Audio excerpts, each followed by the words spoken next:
Hey ladies and gentlemen, Steven here from Redolessence and welcome back to another video. I hope this video finds you well, and in today's episode I'm going to be giving you my first impressions on the brand new release by the company Mugler, and this one is Alien for Women, but this is their Mirage flanker, so make sure to stay tuned.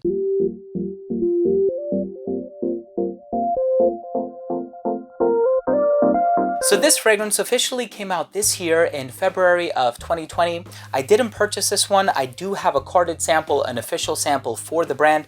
I actually went out there and I purchased the men's version, which I've been spending a little bit of time with, and I'm actually looking forward to wearing this one a little bit more. If you haven't seen my review of it, I'm going to leave a link to that down below and an annotation up here, so definitely make sure to check that out. But today I'm going to be giving you my true first impressions of the women's version. Now, I haven't had an opportunity to smell this one. I read a little bit of the blurb or the description that's on the inside of the carded sample, but I do have my scent strip handy and I'm going to be spraying it on and giving you a little bit more information on it. So the original Alien is this very sort of narcotic, indolic jasmine perfume, and it comes across smelling a little bit raunchy, but I absolutely love it. It has a very distinct aroma, and whenever a woman or perhaps a man is wearing it in public, I can always tell that it's Alien that they're wearing. It just has a very characteristic smell that I think is iconic. It hasn't been duplicated, not in a mass marketed sense. I haven't really smelled any other popular designer fragrances that have managed to do what Alien for Women does. And this one is their Mirage flanker. There have been so many flankers released for the Alien brand. I actually have the original off to the side here, and my mother owns several of the flankers, including the Oud flanker, which I think is Oud Majestu.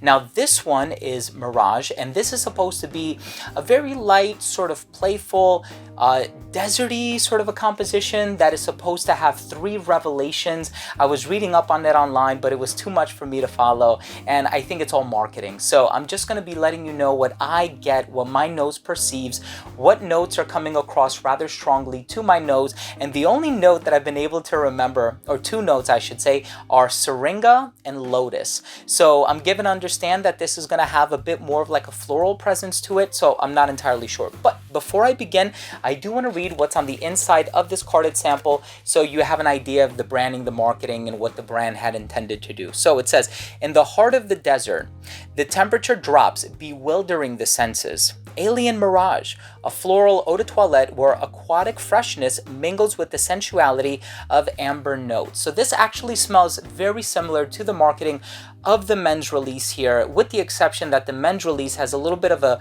more distinct ambery base that is more vanillic than anything else, and it also has this leathery undercurrent from, according to what the brand is saying. I personally don't pick up on any leather in Alien Man Mirage, but let's see if that's the case with this one, or if I get something a little bit different from what the blurb is saying. So I'm going to be giving it a fresh spray here. There we go. All right then. So, yeah, this one is floral. It's definitely floral. However, I don't get anything that smells overly close to the original Alien for Women, in the sense that this one, to my nose at least, isn't smelling indolic. And I think that the jasmine that's in the women's version, in the original version, is very rich, it's very sensual, and it has this narcotic presence about it. This one is a bit more lighthearted, a bit more fleeting, and also a bit musky as well. As I smell it now, I definitely get the presence of the musk that's used in there, but it's coming across as a rather clean musk as opposed to an animalic musk. And so going off of that original advertising campaign, I guess they wanted something that would be evocative of being in the desert, or something that is appropriate for a really hot, arid climate. And I certainly see this one doing really well in the summertime, let's say.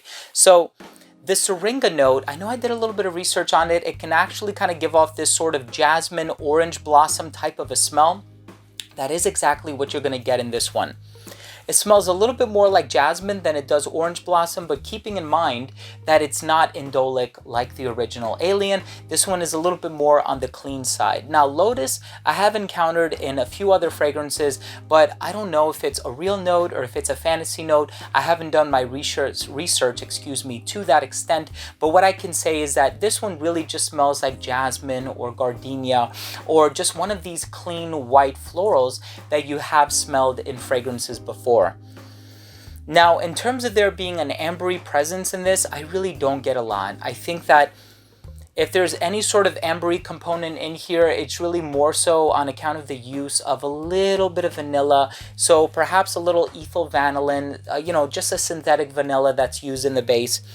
That actually smells really pleasant. I remember going online and I was comparing the way that this one is rated according to user submitted votes versus the men's version. People are not liking the men's version online, at least on Fragrantica, but people are really loving the women's version, and I can see how this might end up being a bit more of an accessible or wearable version than the original. And that's not to say that I personally don't find the original wearable. I would wear it myself, as a matter of fact. That's how much I really love it, and I dig the original Alien for Women.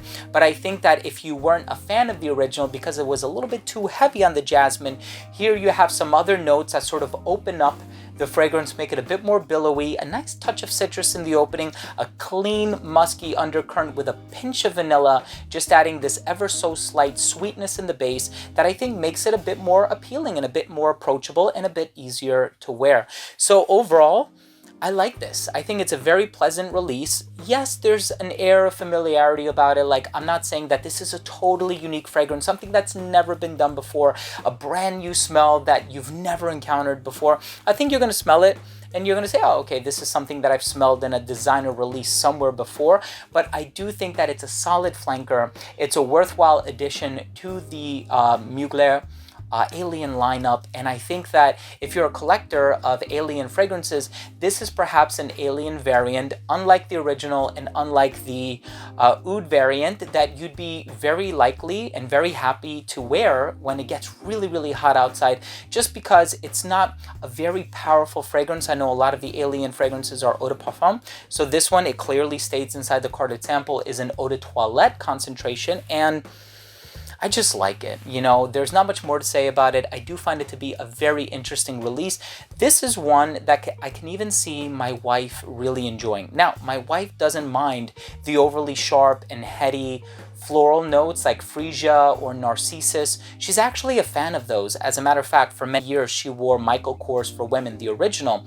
And so this one is a bit more tame compared or in comparison to what she's used to wearing, but there's also this very likable element about this one, and I can actually see my wife really enjoying this one, and if she likes it enough, I'll end up purchasing it for her. But I do think that these are both solid additions to the Alien lineup. The men's version I mentioned in my review, there's a little bit of like a sweetness in there that is kind of reminiscent to what a lot of brands are doing with this Invictus Aqua DNA, where they're adding like this slightly minty overtone on account of the note of eugenol or bay leaf or clove or whatever, while keeping that sweet, salty undercurrent. And I do think that this one utilizes a little bit of that in there, but it's still a very likable fragrance. And so obviously scent is subjective. It's something that you're going to need to go out there, smell it for yourself, get your own nose on it to try to determine if it's worth it for you. But the women's version, I can see this one appealing to a really large populace, and so I'm excited for this release. I'm happy for Mugler.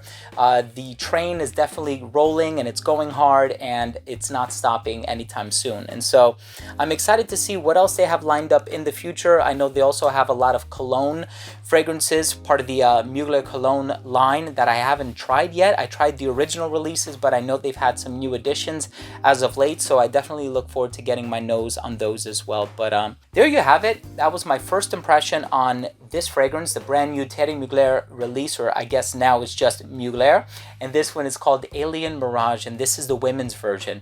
Now, if there is any interest in me doing a full review of this one from my 2 or 3 female subscribers, please let me know, and I would be more than happy to go out there, purchase it with my own money, and revert back to doing another video. But for the time being, I'm going to use up the remainder of my sample, and hopefully I end up really enjoying it in the weeks to come. So thank you once more. I really do appreciate it. Also, if you are new to this channel and you took something of value from this video, I would love it if you could support this channel and what I do. All you need to do is click that red button in the corner, and also please make sure to click on the notification bell next to the subscribe button. This way, whenever I do upload future fragrance related content, it will get delivered straight to your feed. You never need to worry about missing any of my future uploads, and of course that includes fragrance reviews just like this, or first impression videos I should say, but also top 10s, giveaways, unboxings, special guests, interviews, announcements, and a whole lot more. Thanks again for watching. I love you all, and we'll see you in the next episode. Bye.